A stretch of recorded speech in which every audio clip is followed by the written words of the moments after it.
Children's Bible club के साथ में जुड़कर हिब्रू सीखने वाले आप सभी प्रियजनों को शालोम।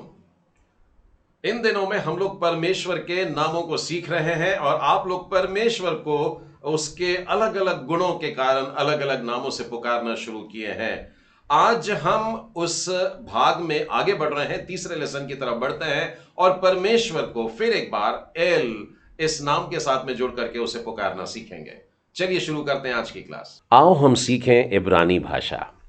आज फिर एक बार हम लोग परमेश्वर के नाम सीखने जा रहे हैं और आज उसका तीसरा भाग है और तीसरे भाग में भी मैं आपको परमेश्वर के नाम जिसमें एल लगा करके हम लोग उसे पुकार सकते हैं वो देखने जा रहे हैं। भाग 2 में भी हम लोगों ने ऐसे ही शब्दों को देखा था, पर बाइबल में ऐसे बहुत सारे शब्द हैं तो कुछ और को जमा करके आज के इस तीसरे भाग में आप लोगों को मैं बांटना चाहता हूँ। तो चलिए पहला शब्द देखते हैं। अब की बार मैं नीचे लिख रहा हूँ, मतलब मैंने शब्द हिंदी में पहले नहीं लिखे हैं क्योंकि मैं चाहता हूँ कि आप इन शब्दों को पढ़ेंगे। अलिफ के नीचे 2 आड़े डॉट्स हैं, मतलब ए और फिर लामेद। तो एल तो आप सीख ही गए थे पिछले भाग में। अब बताइए मुझे सामने यह क्या शब्द लिखा हुआ है।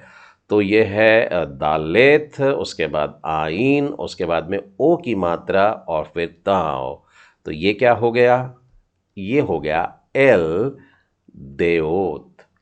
एल देओत और इसका मतलब होता है ज्ञानवान परमेश्वर। हम लोग ऐसा शायद कम बोलते होंगे, लेकिन बाइबल में परमेश्वर को बुद्धिमान परमेश्वर, ज्ञानी परमेश्वर और बहुत सारी बातें इस प्रकार से मिलती हैं। एल देओत, पहला शमूएल उसका 2 अध्याय और 3 वचन में।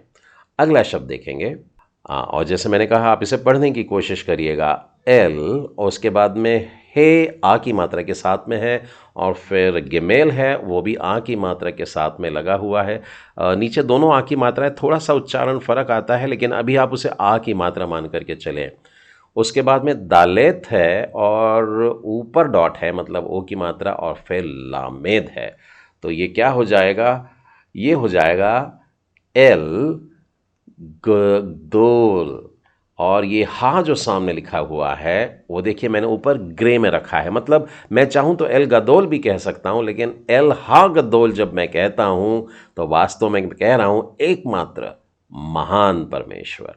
तो महान परमेश्वर को मैं एल गदोल कहूँगा, लेकिन हा गदोल जब मैं कहता हूँ तो एकमात्र महान परमेश्वर।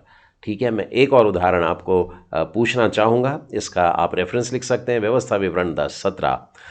अगला शब्द है आलेफ और लामेद। ये हो गया एल और ये हा। ये फिर से एक बार मैं हा का उपयोग कर रहा हूँ और काफ के नीचे आ की मात्रा है और व और ओ की मात्रा और फिर दालेत।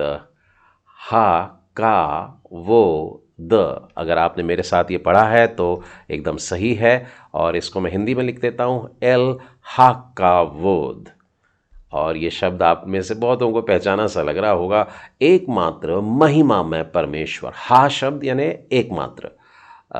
अगर अंग्रेजी में बोलना चाहेंगे द, इस प्रकार का जब उच्चारण आता है तो इब्री भाषा में हा समझ लीजिएगा। हा शमाइम, द हेवेंस, हा आरेज। ये शब्द आपको उत्पत्ति के पहले अध्याय पहले वचन में ही मिलेंगे। तो the heavens and the earth ऐसा करके है। तो यहाँ पर हम लोगों ने ये शब्द देखा जो भजन संहिता 29:3 से लिया गया है, एल हकावोद।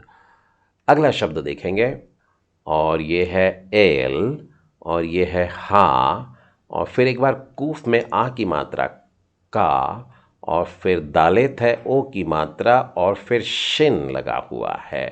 तो ये हो जाएगा एल हा का दो श, हा का दोष, एल हा का दोष। और इसका मतलब क्या होता है आप याद करिए, हम का दोष परमेश्वर कहते हैं उसे, है ना। तो हक का दोष कहने का मतलब हो गया एकमात्र पवित्र परमेश्वर। आप उसे एल का दोष भी कह सकते हैं, पवित्र परमेश्वर। आप उसे एल हक का दोष कह सकते हैं, एकमात्र पवित्र परमेश्वर। यशायाह नबी की पुस्तक उसका 5वां अध्याय और 16वां वचन।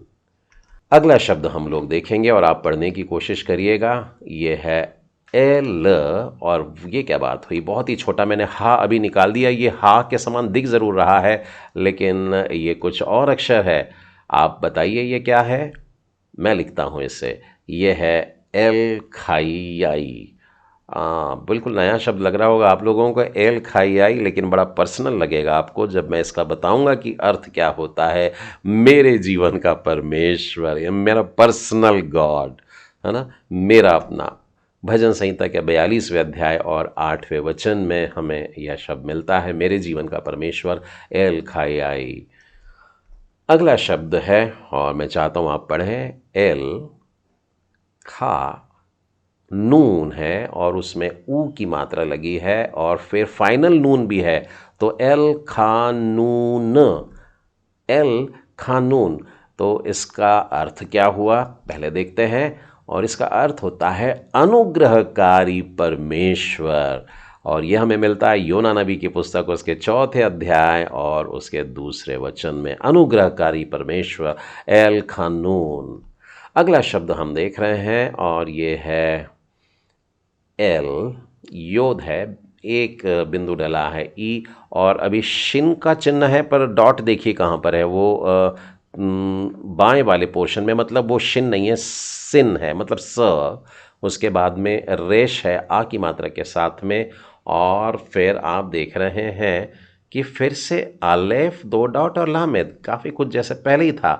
ओ ये क्या हुआ, चलिए इसका उच्चारण देखते हैं, एल इसराएल, है ना। तो यहाँ पर 2 बार आपको एल शब्द मिल रहा है, शुरू में परमेश्वर और फिर से एक बार इसराएल, और इसका मतलब क्या हुआ, इज़राइल का परमेश्वर। आप चाहें तो अपने नाम के आगे भी एल को वो लगा सकते हैं यदि आपको प्रभु ने अपना अभिषेक प्रदान किया है, और जिस प्रकार से याकूब का नाम बदल के इज़राइल किया तो वो एल इज़राइल हो गया, इज़राइल का परमेश्वर। भजन संहिता उसके 68वें अध्याय और 36वें वचन में हमें इसका वर्णन मिलता है।